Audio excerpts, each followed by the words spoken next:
Hello and welcome back to Let's Play The Legend of Zelda Wind Waker. I am Shadow Productions, and in the last episode we got our shield, and we bought a bunch of stuff, and then we set out to save our sister. So while we're waiting, we're gonna go down here to visit this guy, and play a little mini game, and get another bag for carrying stuff. Oh, well now, ahoy there, Swabby. As of today, I am your superior, Nico. Now, I promise I'll go easy on you, so you do as I say, okay? Now if it's Nico, feel free to correct me, and call me a douchebag piece of shit. I'll be fine with that. Right, now, first off, you have to take the test all new pirates have to take. It's a bit of a doozy, so get ready. You watch everything I'm about to show you real careful-like, so you can cram it into your no-doubt mushy, swabby brain.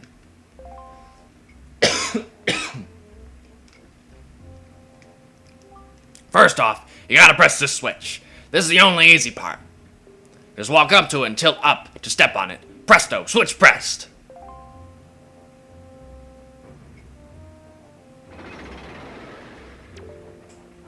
Now, check it out. After the platforms rise up from the floor, you gotta jump on them.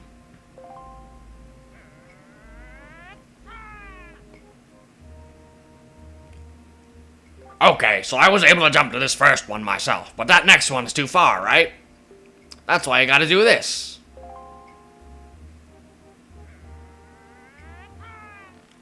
If you jump right at the rope, you can grab onto it and use up or down to swing. Swing until you get close enough to the next platform, press A to let go and jump to it. Oh, yeah, I know how to do this. Wish I could skip this a little faster, but alas. Here's the problem, though, Swabby. The platforms only stay raised for a little while, so if you don't get there by the time they drop, you have to start over.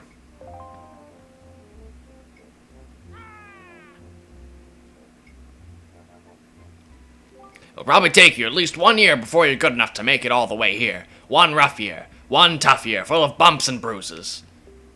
Of course, if you manage to do it faster, I'll reward you. Now, give it a try. This ought to be good for a chuckle or two. Indeed it will, because I always seem to fail this on my first try. I feel like it's going to run out of time if I do it. Yep, I went too far. Always do that. Shut up. Don't tell me what to do. Yeah, I'm pretty bad at this. Usually takes me a few tries. Like 1 or 2, but 2 or 3 maybe. But since I'm LPing, multiply that by about 3 or 4. So we're looking about like 8 or 12 times. 8 to 12 times. Alright. So don't jump as far. Yeah, there we go. Alright, now jump straight to this one. Okay, I just don't want to jump too far and overshoot it like I normally do. Almost did, but we're good. I think this is also kind of a new concept introduced to the Zelda games. I don't think there was really anything like this in Majora's Mask. Alright. Almost there. We may even be able to just skip from this thing over to the door, or the ledge or whatever. But we got it either way. Second try, not so bad. I'm proud to have you as my underling. I wonder if it's okay to just give that to him. I don't see why not. I doubt I'll get busted. Alright, Swabby, I'll tell you what. You can have the treasure in that chest over there. It's your reward from the great and generous Nico. Hurry and take it before someone comes. I will do just that. Right now, it may not seem like the most exciting item to have, but it comes in handy. You got the spoils bag. You can keep the items you get from enemies in this handy pouch. It can hold up to 8 types of items. Press Y, Z, or X on the item screen to see what's inside. Hey, Kevin, we've reached the Forsaken Fortress. Hurry up and get up here.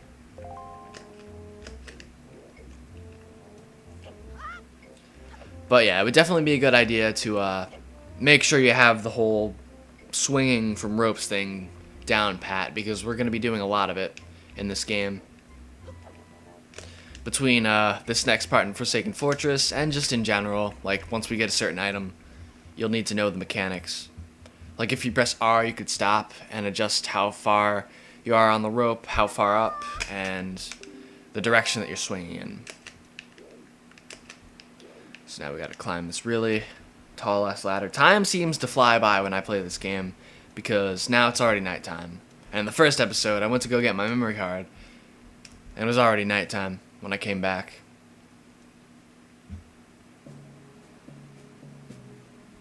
What were you doing with Nico? Don't tell me you were playing some stupid game. For treasure, were you? Well, whatever. There's something you need to see. Have a look over there. That's the Cursed Isle, known as the Forsaken Fortress.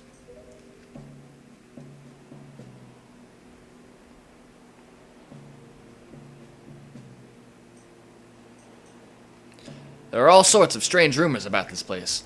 What I do know is that long ago it used to be the hideout of a no-good group of pirates we used to compete with. But they were just small time. Now the place looks like it's pretty dangerous. Ah, I knew it. Look. Over there. By that window. Have you ever seen so many seagulls flock like that before? I'll bet you anything that's the place where they've got your sister locked up. But it looks like the whole place is under really tight guard. This won't work. We'd be spotted before we got anywhere near landing there. What do we do now?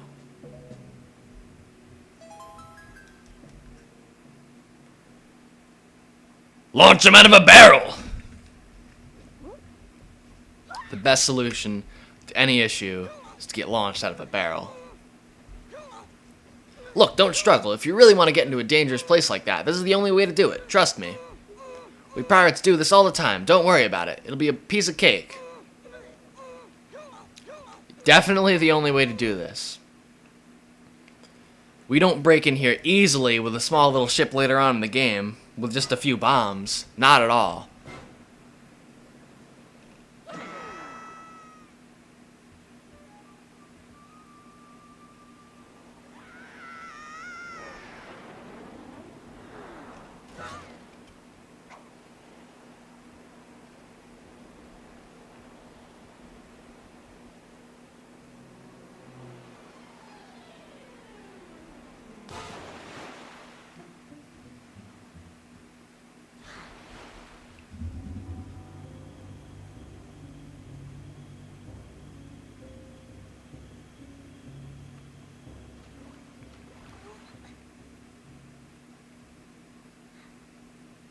Wasn't this nice?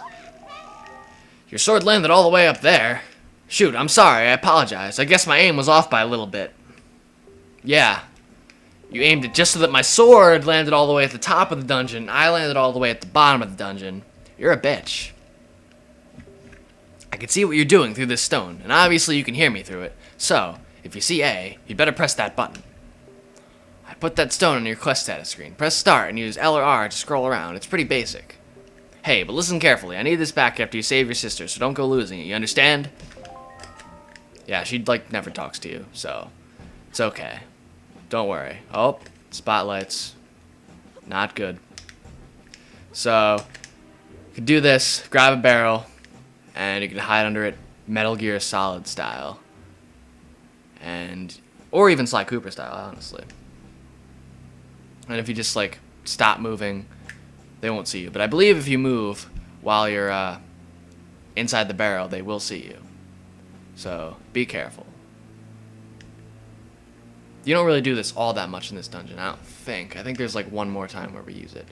I'm just gonna grab these red rupees. And then be on my merry way.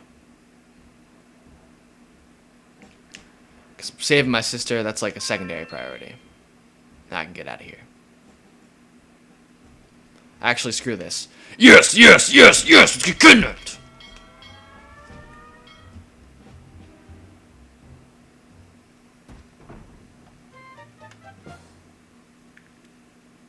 Captured. This is great.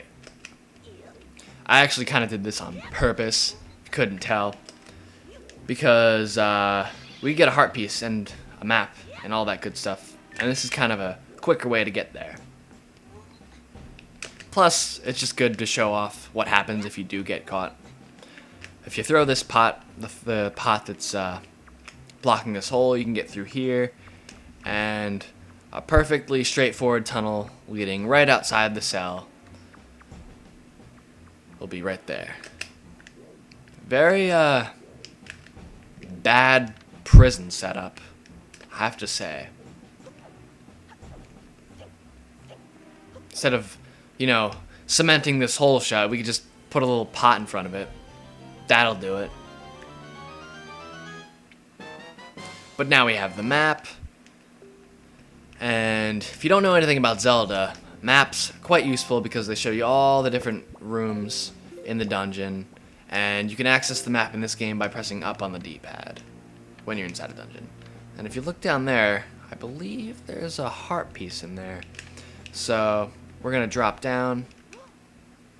And I think if you look behind these barrels, there's actually a switch that you can step on. And now we can get our first heart piece of the game. If I could get through here. Yep.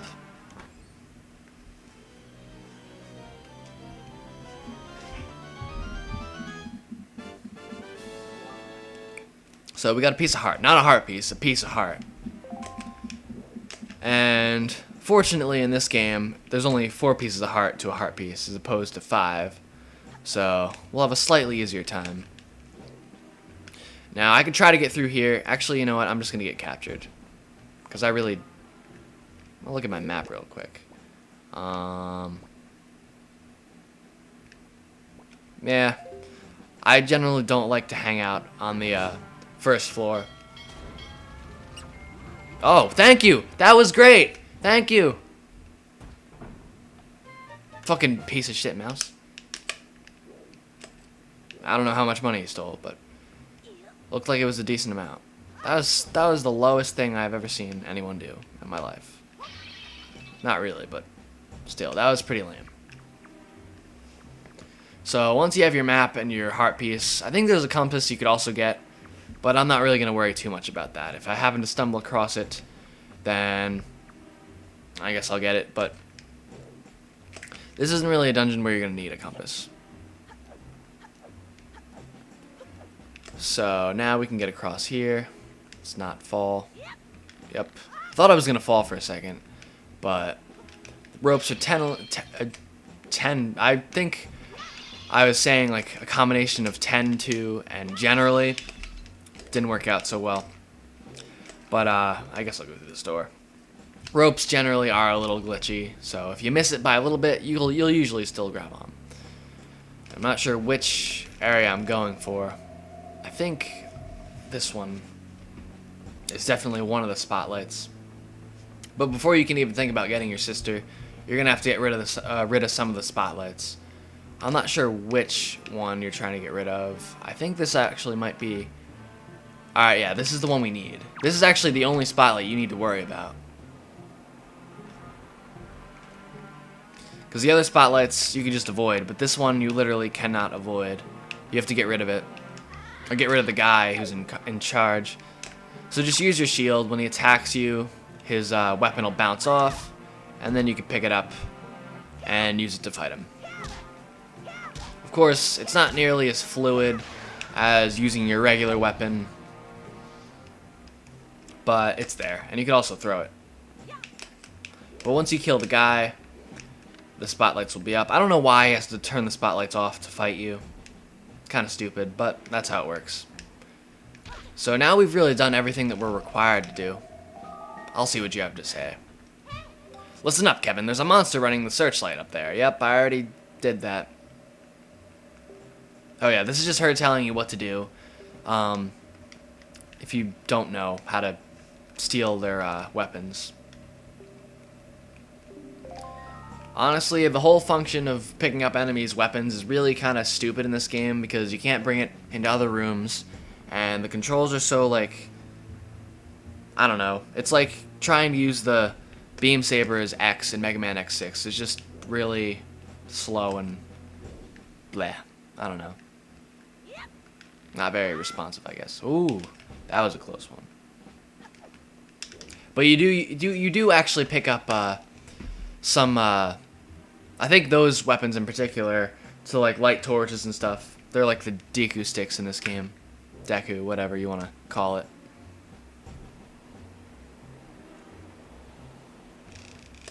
Yeah, Tetra's trying to talk to us again.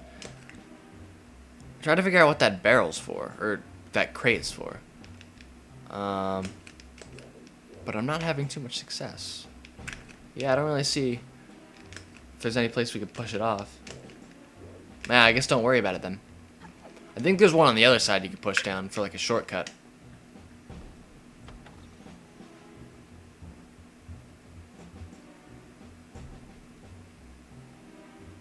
Alright, did we get the bad side? We got the bad side. Fucking great. This is going to be really lengthy and really awful. Oh, and I almost got caught. This is probably one of the most nerve-wracking parts of the whole game. That and just being in the presence of those, I forget what they're called. But they're those like hand things that make you go back to the start of the dungeon. Fighting those is absolutely nerve-wracking too. Oh, I almost got caught. Yeah, you generally don't want to move at all when they're near you. But I'm being really impatient, and I don't want to sit here for 2 hours doing this. And there's a rat. Rats, oh my god, rats screw you over sometimes when you're doing this. Oh great, he turns around right there. This is great. I have to wait. But generally you want to try to come from that side, because it's slightly less of a journey to that door over there. I mean, it's not a huge difference, but, you know, when you're trying to be stealthy, it helps if you don't have to travel as far of a distance. There's a rat somewhere, and if he screws me over, I'm going to be so pissed.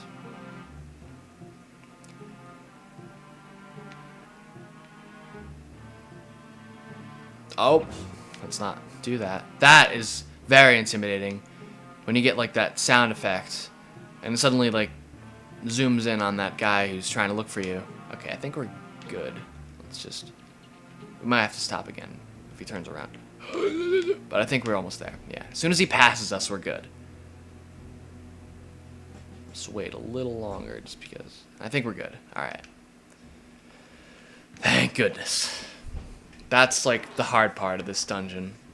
Once you get past that, I think you're good. There's one more little stealth part, but that's really not all that bad. And I think we'll take care of that in the next episode anyway. So, I am Shady Productions. Thank you very much for watching, and I'll see you next time.